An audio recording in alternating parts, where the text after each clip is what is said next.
Bienvenidos amigos a esta reflexión del día de hoy. Saludo fraterno y cordial a todos los que me siguen en las redes sociales y en la televisión de Fibranet y de Legón Telecomunicaciones para el centro y norte del Valle. Hoy vamos a reflexionar sobre la palabra de Dios. ¿Qué nos quiere decir en el día de hoy Dios?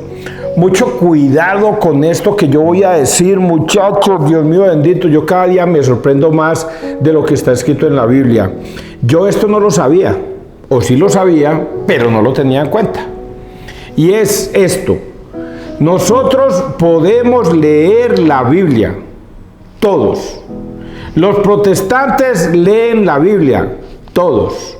Lo que no podemos hacer es interpretar la Biblia a como a nosotros nos parezca o nos dé la gana.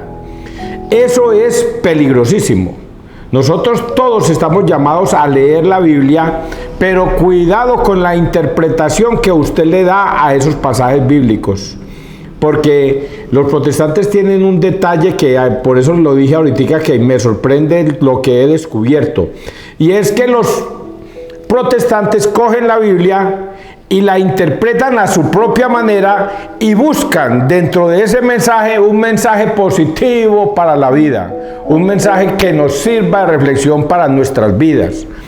Yo creía que eso estaba bien, que los mensajes nos dejan una reflexión bonita para nosotros manejarla en nuestra vida y hacerla bien.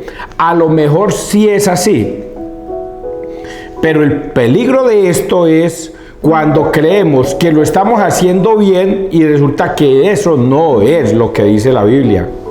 Vuelvo al pasaje bíblico que yo siempre tengo como por enseñanza, y es Juan 20, 21, 23.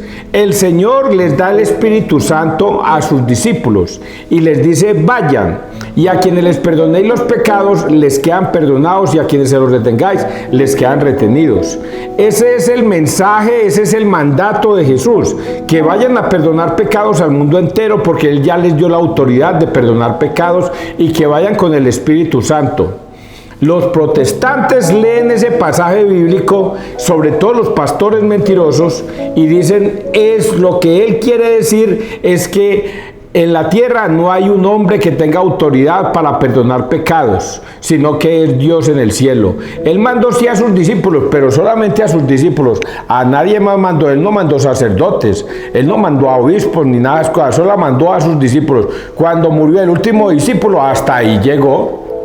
Eso es lo que malinterpretan los pastores mentirosos y se lo embuten a sus feligreses. Y los feligreses, poco firmes en la fe, le creen esa estupidez, que Dios no mandó a perdonar pecados a los discípulos ni a los sacerdotes, y que aquí en la tierra ningún hombre tiene poder para perdonar pecados.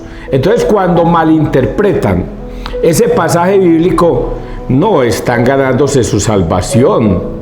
Hacia alaben, aleluyen y glorifiquen a Dios. Se están ganando su propia condenación. Porque la palabra de Dios no es de libre interpretación. Si Jesucristo manda a perdonar pecados, ¿qué es lo que Él mandó? A perdonar pecados. ¿Qué hay de extraordinario en eso? Nada. Solamente mandó a perdonar pecados. ¿Y qué dijo? Y todo el que pida perdón, ustedes le van a perdonar los pecados y le van a quedar perdonados. ¿Qué hay de extraordinario en eso? Nada. Eso es lo que quiere decir la palabra de Dios. Cualquier otra invención alrededor de adorno que le pongan a eso que Jesucristo ordenó, ya lo lleva a uno, es a la condenación, no lo lleva a la salvación. En este mundo, muchachos, antes de empezar las lecturas, existen miles y millones de personas. En estos momentos creo que hay 8.000 millones. Ahora a 10 o 15 años habíamos 7.000 millones de personas. Eso quiere decir que nosotros nos estamos renovando cada año. Todos los días mueren personas y nacen niños. Mueren y nacen, mueren y nacen. De ahora 15 años o 10 o 15 años al día de hoy éramos 7.000. Ahora somos 8.000 millones de personas. ¿Cuántas personas se van a salvar de los que vivieron hace 15 años? Se van a salvar. Evidentemente se van a salvar los que hayan creído en el Señor. Pero los que se resistieron a creer en el Señor no se van a salvar. Hoy día la gente le apuesta a la vida a ganársela como dé lugar.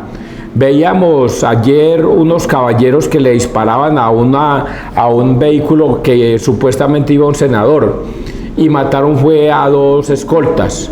Esas personas que dispararon contra ellos, a ellos ¿qué les va a importar la salvación? A ellos no les importa la salvación, ni les interesa siquiera a Dios.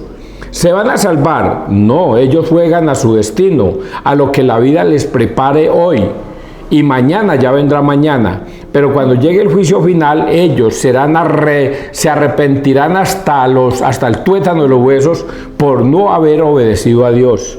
Y así le sucede al que estafa, al que roba, al que viola, al que secuestra, al que delinque, al mentiroso, a los pastores mentirosos. Les va al final de los tiempos, cuando se den cuenta de la realidad que está escrita en la Biblia, van a decir: yo por qué fui tan estúpido y no creí como era, y me puse a enseñar tontadas que no estaban en la Biblia.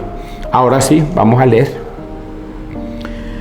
Persinémonos en el nombre del Padre, del Hijo, del Espíritu Santo. Amén. Este es el libro de Eclesiastés, eclesiástico 47. De todo corazón amó David a su Creador, entonando salmos cada día. Santo Pablo. Como la grasa es lo mejor del sacrificio, así David es el mejor. Es que la grasa, no será como la gracia, la grasa dice aquí, pero yo creo que la gracia. Como la gracia es lo mejor del sacrificio, así David es el mejor de Israel. Jugaba con leones como con cabritos, y con osos como un corderillos. Siendo un muchacho mató a un gigante, removiendo la afrenta del pecado, cuando su mano hizo girar la onda y derribó el orgullo de Goliat. Invocó al Dios Altísimo, quien hizo fuerte su diestra para eliminar al hombre aguerrido y restaurar el honor de su pueblo. Por eso le cantaban las mozas, alabándolo por sus 10.000, ya coronado. Peleó y derrotó a sus enemigos vecinos, derrotó a los filisteos hostiles, quebrantando su poder hasta hoy. De todas sus empresas daba gracias, alabando la gloria del Dios Altísimo. De todo corazón amó a su Creador, entonando salmos cada día. Trajo instrumentos para servicio del altar y compuso música de acompañamiento. Celebró solemnes fiestas y ordenó el ciclo de las solemnidades. Cuando alababa el nombre del Santo, de madrugada resonaba el rito. El Señor perdonó su delito y exaltó su poder para siempre. Le confirió el poder real y le dio un trono en Jerusalén. Palabra de Dios, te alabamos a ti, Señor Jesús. Bueno, este texto que está escrito en el libro de Eclesiastés, eclesiástico 47, 2, 13, lo que vemos allí es una exaltación a David. Cómo David jugaba desde niño con leones y con osos, como si fueran corderitos. Y dice aquí que Dios lo exaltó sobre todo e inclusive le dio el poder de matar a Goliat con una honda, con una piedra. Ustedes se acuerdan de esa historia. Goliat va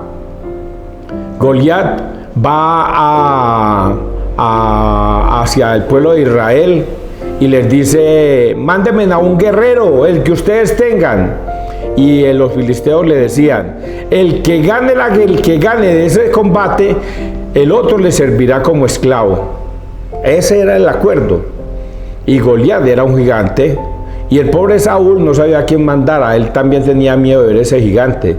Pero David aparece como un niño, como un joven que no tenía experiencia la más mínima en pelear contra gigantes. Entonces él lo único que tiene a su favor es el amor que le siente a Dios, y ve en Dios, al Todopoderoso, el poder. Por eso cuando dice aquí la escritura que jugaba como con leones, es porque él mató un león que iba a atacar a los corderitos que él cuidaba, y él lo mató. Un oso también fue a atacar a los corderitos y él mató al oso. Y todo eso que sucedió, él dijo, es porque Dios me dio el poder para matar al león y al cordero y al oso. Entonces él estaba cargado de un Espíritu Santo que lo podía todo. Y por eso cuando se enfrentó a Goliat, cogió 5 piedras en el riachuelo y cargó su honda con una de ellas. Y con una sola piedra mató a Goliat. No voy a decir que lo mató de una. Le pegó aquí en la 100 y lo dejó drogue. El tipo cayó casi muerto al piso. Y luego David coge el arma con que Goliat iba a atacarlo y con esa arma lo decapita. Este salmo o este texto le está dando la gloria a David, lo está exaltando. Pero aquí hay un detalle muy bonito para tenerlo en cuenta. 2 detalles, voy a decirlo acá. Invocó al Dios Altísimo, quien hizo fuerte su diestra para eliminar al hombre aguerrido y restaurar el honor de su pueblo. Invocó al Dios Supremo, al Dios Altísimo. Esa es una enseñanza bonita que nos queda a nosotros. ¿Qué problema tienes tú en la vida? ¿Qué problema tienes? ¿Qué dificultades tienes? ¿Con qué gigante te estás enfrentando? Quizás es un gigante de que no hay almuerzo para la casa hoy. Quizás no hay mercado. Quizás es que no tengo con qué pagar los servicios. Quizás es porque me van a echar del trabajo. Quizás es porque la situación se me está poniendo duro con mi esposa y con mis hijos. Esos gigantes que nos aparecen a nosotros, dice acá, invoca el nombre del Señor, entrégate a las manos del Señor. Por eso es que Jesús dice, vengan a mí todos los que estáis cansados y agobiados, y yo los haré descansar. Si Dios lo dice, si Dios lo promete, entonces usted, ¿qué está esperando, papito? Vaya al Santísimo, ore, pídale a Dios y Dios le dará la fortuna. Vean, voy a decirles algo, muchachos, acá entre nos. ¿Se acuerdan que hace como 2 días les dije yo que una persona me estafó? Porque yo estaba recogiendo una ayuda para un muchacho que tiene una dificultad y una persona me llamó y me dijo, César, le voy a mandar 150.000, métase a la campanita, y yo pensé que por ahí se mandaba plata. Y resulta que yo era el que le estaba mandando los 150.000 a él, con mi Nequi. Me robó, me estafó. La ira y la indignación que me dio a mí de ese robo fue mucha, porque me quitó. Pero yo puse todo en manos de Dios. Yo les dije a ustedes, si Dios dice en su palabra, dice, si alguien te roba algo, no se lo pidas de vuelta, y si alguien te quita algo, dale hasta la capa. Es porque Dios tiene 2 cosas ahí. Una es porque a mí me va a proteger de ese robo, y a ese malvado seguramente lo va a castigar, seguramente, si el malvado no se arrepiente. Pues así sucedió. Ayer a mi Nequi me entraron 500.000 pesos, que yo no contaba con ellos, que yo no sabía si me iban a llegar, y me llegaron los 500.000 pesos. Entonces uno ve cómo la majestuosidad de Dios hace milagros en nuestras vidas, y así funciona Dios. Aquí nos está diciendo que todo problema, toda problemática que nosotros tengamos, invoquemos el nombre de Dios para nuestras vidas. Ahora viene la segunda parte que también está escrita aquí, y dice esa. Bueno, aquí dice, por eso le cantaban las mozas alabándolo, por eso sus 10.000 ya coronado peleó y derrotó a sus enemigos vecinos, por eso Dios lo acompañó en todas sus batallas, por eso Dios siempre estuvo al lado de David, por eso Dios siempre luchaba del lado de David para que David ganara, y por eso dice acá, por eso le cantaban las mozas, 10.000 ya coronado peleó y derrotó a sus enemigos vecinos, derrotó a los filisteos hostiles, quebrantando su poder hasta hoy. de todas sus empresas, daba gracias alabando la gloria del Dios Altísimo. De todo corazón amó a su Creador, entonando salmos, cada día trajo instrumentos, y como David vivía agradecido de Dios. Eso ya a ustedes se los he dicho, ¿cierto? Y aquí viene una partecita que es la que le quiero decir, la última parte. El Señor perdonó su delito y exaltó su poder para siempre. Ya esa historia la hemos contado. David mandó a matar a Urías, que era el esposo de Betsabé, para él poderse casar con Betsabé, porque se acostó con Betsabé a escondidas de Urías. Y esa mujer se embarazó, ya no supo qué hacer. Entonces la única solución que se le ocurrió fue mandar una carta al ejército, al general, para que pusieran a Urías al frente del combate y así fuera muerto. Y eso pasó. Un castigo, un pecado mortal, terrible, el que cometió David.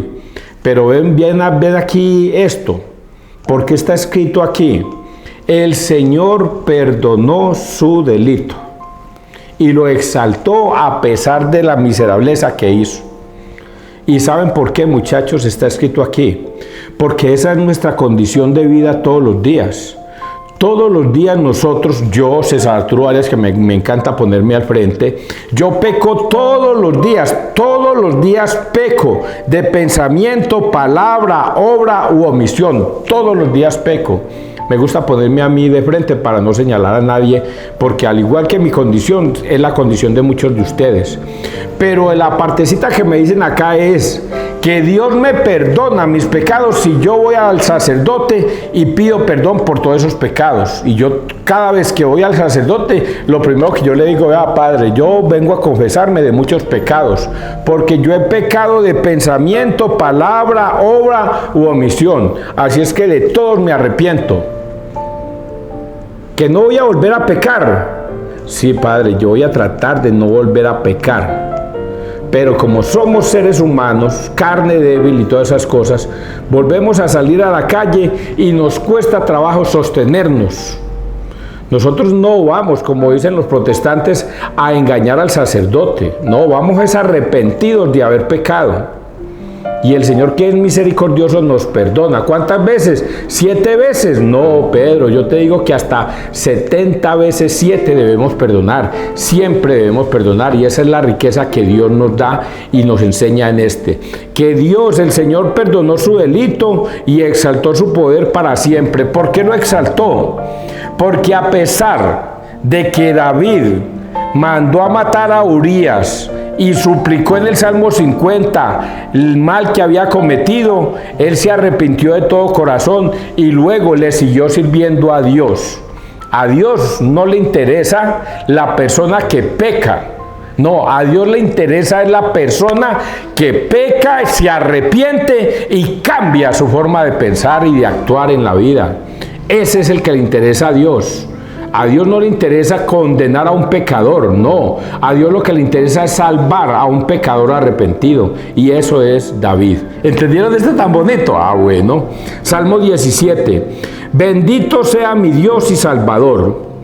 Perfecto es el camino de Dios. Acendrada es la promesa del Señor. Él es escudo para los que a Él se acogen. Viva el Señor, bendita sea mi roca, sea exaltado mi Dios y Salvador.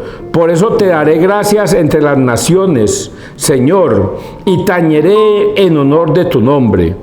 Tú diste gran victoria a tu rey, tuviste misericordia de tu ungido de David y su linaje por siempre. Bendito sea mi Dios y mi Salvador. ¿Sí entendieron hasta ahí esto, muchachos? Que Dios siempre va a estar contigo si tú lo proclamas todos los días, si tú actúas en tu vida en el bien y ayudas a crecer a tu familia en el bien, que Dios siempre te va a ayudar, pero que Dios no te va a juzgar por tus pecados, a menos que usted se arrepienta de ellos, Porque lo que Dios ama más es un corazón humillado y arrepentido. Es lo que Dios ama. Un corazón humillado y arrepentido, Dios no lo desprecia. Entonces, cuando usted peca, no se quede en el pecado. Ve al sacerdote y confiésate. Ese es un problema que tienen los protestantes. Los protestantes dicen: yo no tengo pecados, y prefieren esconderlos. Y prefieren no ir al sacerdote, porque el sacerdote no tiene poder para perdonar pecados, y prefieren quedarse con esa inmundicia en el cuerpo. Vendrá ese juicio final donde todos esos pecados serán revelados a él, y él sabrá si se ha condenado o no por todos sus pecados. ¿Y todo por qué? Por no entender ni atender la palabra de Dios. Vamos a leer el Evangelio, Marcos 6, 14, 29. Es Juan, a quien yo decapité, que ha resucitado. Póngale mucho cuidado a esta historia que voy a contar.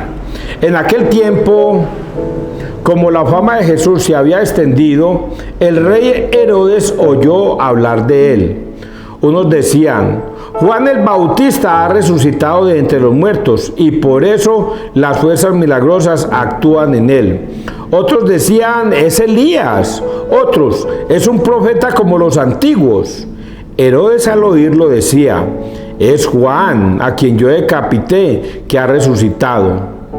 Es que Herodes había mandado prender a Juan y lo había metido en la cárcel encadenado. El motivo era que Herodes se había casado con Herodías, mujer de su hermano Filipo, y Juan le decía que no le era lícito tener a la mujer de su hermano. Herodías aborrecía a Juan y quería matarlo, pero no podía porque Herodes respetaba a Juan, sabiendo que era un hombre justo y santo, y lo defendía. Al escucharlo quedaba muy perplejo, aunque lo oía con gusto. La ocasión llegó cuando Herodes, por su cumpleaños, dio un banquete a sus magnates, a sus oficiales y a la gente principal de Galilea. La hija de Herodías entró y danzó, gustando mucho a Herodes y a los convidados. El rey le dijo a la joven: pídeme lo que quieras, que te lo daré. Y le juró: te daré lo que me pidas, aunque sea la mitad de mi reino. Ella salió a preguntarle a su madre: ¿qué le pido? La madre le contestó: pídale la cabeza de Juan el Bautista. Entró ella enseguida, a toda prisa se acercó al rey y le pidió: quiero que ahora mismo me des en una bandeja la cabeza de Juan el Bautista. El rey se puso muy triste, pero por el juramento y los convidados no quiso desairarla. Enseguida le mandó a uno de sus guardias que trajese la cabeza de Juan. Fue, lo decapitó en la cárcel, trajo la cabeza, era en una bandeja, y se la entregó a la joven. La joven se la entregó a su madre. Al enterarse, sus discípulos fueron a recoger el cadáver y lo pusieron en un sepulcro. Palabra del Señor, gloria a ti, Señor Jesús. Qué historia tan terrible, ¿cierto? Es una historia terrible de cómo la maldad del pecado nos lleva a cometer toda clase de disparatadas. La maldad, el pecado. Todos nosotros somos dominados en esta tierra por el pecado. Todos. No hay uno solo. Por eso los protestantes me parece tan increíble que sean tan tonticos que digan que ellos no tienen pecados. Si nosotros pecamos de pensamiento, palabra, obra u omisión, y de esos todos pecamos, e incluso está escrito en la Biblia que hasta el más santo de los santos peca 7 veces diarias. ¿Cómo será eso posible? ¿Cómo puede pecar una persona 7 veces diarias si es un santo? Si se supone que está con Dios todo el tiempo, a toda hora, en todo momento, y aún así peca 7 veces. Es increíble cómo los protestantes tonticos se dejan guiar de un pastor mentiroso y los engañan y se dejan engañar, haciéndose creer que ellos no tienen pecados, porque resumen sus pecados en unos 3 o 4. Yo no bailo, yo no tomo, yo no fumo, yo no fornico, yo no voy a fiestas, yo no bailo pegado. Y en eso se resumen sus pecados, cuando tenemos uno y ellos lo tienen, que es peor que todos y que los va a llevar a la condenación, que es el de la apostasía. Apostasía es apostatar en contra de Jesús, renegar de su palabra. Y ya les puse un ejemplo ahorita con Juan 20, 21, 23. Si Jesús da la orden de ir a confesarnos con un sacerdote y ellos dicen que no, están apostatando, llevándole la contraria a Jesús. Y es un pecado, óigalo bien, un pecado mortal, o sea, los lleva a la muerte. ¿Y dónde está escrito eso? Eso está escrito en Mateo 7, 21, 23. No todo el que me diga Señor, Señor, entrará al reino de los cielos. Y muchos me dirán, pero Señor, si nosotros te alabábamos, te alabábamos, te glorificábamos en tu nombre. Y otros me dirán, nosotros hacíamos milagros en tu nombre. Y otros me van a decir, Señor, nosotros arrojábamos demonios en tu nombre. Y el Señor, ¿qué les contesta? No los conozco, alejaos de mí, hacedores de la maldad. ¿Cómo así que hacedores de la maldad, Señor? Si yo no tomaba, no fumaba, no me embriagaba, no me prostituía. Señor, ¿cómo vas a decir eso? Sí, usted cada vez que decías que no debemos ir a confesarnos con un sacerdote, sabiendo que Dios le dio la autoridad de ir a perdonar pecados, ahí estabas pecando. No los conozco, hacedores de la maldad. Y a los pastores mentirosos, que es los que predican esto, les va a ir peor. Alejaos de mí, hacedores de la maldad. Eso le va a pasar a los protestantes, a todos. A menos que reconozcan ese pecado de apostasía, que es un pecado, vuelvo y repito, un pecado mortal. Muchos lo van a entender, pero la mayoría no, porque no van a creer en las Escrituras, creen que es un juego, creen que pueden interpretar la Biblia como les dé la gana y no lo van a querer aceptar. Y esto que yo estoy diciendo es palabra de Dios, no es palabra de César Arias. Volvamos a este texto. Entonces Juan admiraba a Jesús. Cuando comenzó a escuchar de Jesús y a hablarle en bonito de Jesús, ¿cómo te parece que Jesús es un gran profeta que hace milagros, que cura enfermos, que levanta paralíticos y hace, uy, Dios mío bendito, ¿y quién es este? No, pues unos dicen que es Juan el Bautista resucitado, y otros dicen que es Elías, y otros dicen que es un profeta nuevo que ha aparecido. Uy, yo creo que decía Herodes, yo creo que ese es Juan el Bautista que me vino a reprochar lo que yo hice contra él. Y es que Herodías, que era la mujer de su hermano Filipo, se casó, dejó a Filipo por irse detrás de Herodes. ¿Y por qué dejó a Filipo? Porque Filipo no tenía tanta plata como la que tenía Herodes. Herodes tenía el poder, Filipo era un pobre pendejo por ahí seguramente, pero el que tenía el poder era Herodes, y por eso Herodías deja a su hermano y Herodes se enamora de ella, y comienzan a pecar. Y este pecado es mortal.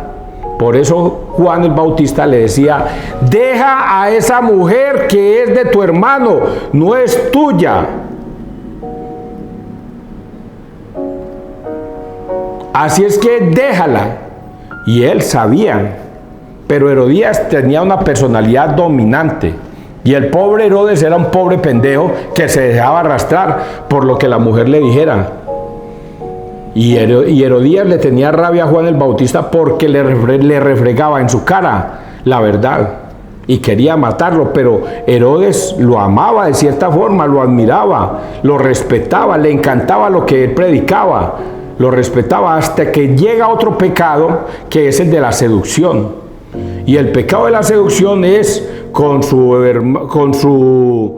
la hija de Herodías, que es la hermana de Filipo, que es la hija de Filipo. Creo que se llamaba Vanessa, o no recuerdo bien el nombre. Y esta mujer, Salomé, creo que llamaba Salomé. Y Salomé comenzó a bailar hermosamente, seductoramente, en el cumpleaños de Herodes. Seductoramente. ¿Y por qué seductoramente? Porque esto lo suele pasarnos a todos nosotros los hombres. Voy a poner un ejemplo ahí todo tonto, pues, que es parecido a este. A veces, y hemos escuchado, que un hombre se casa con una mujer que se ha divorciado o que tiene una hija, y la hija tiene 15 años. Y el hombre que se casó con esa señora tiene la hija bonita y comienza a tirarle los perros a la hija bonita. Y la hija, que sabe que no puede tener nada con él porque es el esposo de su mamá, pues evidentemente trata de respetar. Pero él seductoramente busca la forma de acostarse con la pobre Salomé. Y ocurre este detalle. Quiere complacer a Salomé y tiene una estrategia. Me encantó lo que bailaste. Se dejó seducir de la forma como Salomé había bailado ante él. Pídeme lo que quieras y te daré hasta la mitad de mi reino. Y lo hace delante de los convidados. Salomé, que es una mujer, aparentemente ahí aparece como una niña de bien, que no tiene maldad, va y le pregunta a su mamá, que su mamá sí es una mujer corrompida, corrupta, tiene toda la maldad encima. Pídele la cabeza de Juan el Bautista. Si volviéramos a ese atrás, no sabríamos, algunas películas interpretan de que Salomé se estremece con ese pedido, pero como también no quiere defraudar a su mamá, va y le pide la cabeza a Herodes de Juan el Bautista. Y Juan el Bautista, que quiere complacer a esta muchacha porque él la quiere seductoramente, entonces, y por no defraudar a sus convidados, prefiere obrar en la maldad que en el bien. Y por eso manda decapitar a Juan el Bautista. Aquí vemos la maldad pura, la maldad de Herodes, de cierta forma la maldad de Salomé, la muchachita de 15 años que no es capaz de interponerse en contra de la maldad, sino de complacer a su mamá, y prefiere complacerla a ella en su maldad. Y la peor de todas es la de Herodías, que se nota que es una mujer malvada, remalvada. Algunos textos bíblicos o películas he visto que Herodías adquiere una enfermedad como la lepra y muere de esa enfermedad terrible. Herodías no creo que se haya confesado, no creo que se haya arrepentido de su maldad, muere en ese pecado. ¿Dónde puede estar Herodías? En el infierno a lo mejor, si no se arrepintió de sus pecados. Entonces el mundo está cargado de toda clase de maldad, de pensamiento, de palabra, de obra o de omisión. Omisión es el peor de todos. Ese es el peor pecado de todos, el de la omisión. Vea, yo puedo controlar mis pensamientos y no tener pensamientos impuros. Puedo controlar el de palabra, no voy a pronunciar groserías. Puedo controlar el de obra. El de obra lo puedo controlar. Yo no voy a matar, yo no voy a robar, yo no voy a fornicar, yo no voy a hacer esto, yo me voy a manejar bien. Pero el de omisión es el peor de todos. Yo veo al vecino que le está pegando a la esposa, está maltratando a esa familia, y yo me hago el pendejo. Yo no me voy a meter en problemas allá ellos con su vida. Yo estoy pecando por no ir a enfrentar a ese caballero, por no ir a llamarle la atención, por no llamar a la policía, por no llamar como lo que pasó esta semana con el niño que falleció quemado, porque iban a la comisaría de familia a denunciar y el comisario no les hizo bola.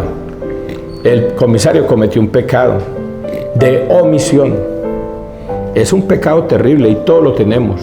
A nosotros nos importa un carajo lo que hagan los demás y creemos que eso está bien. Eso es lo que está escrito acá.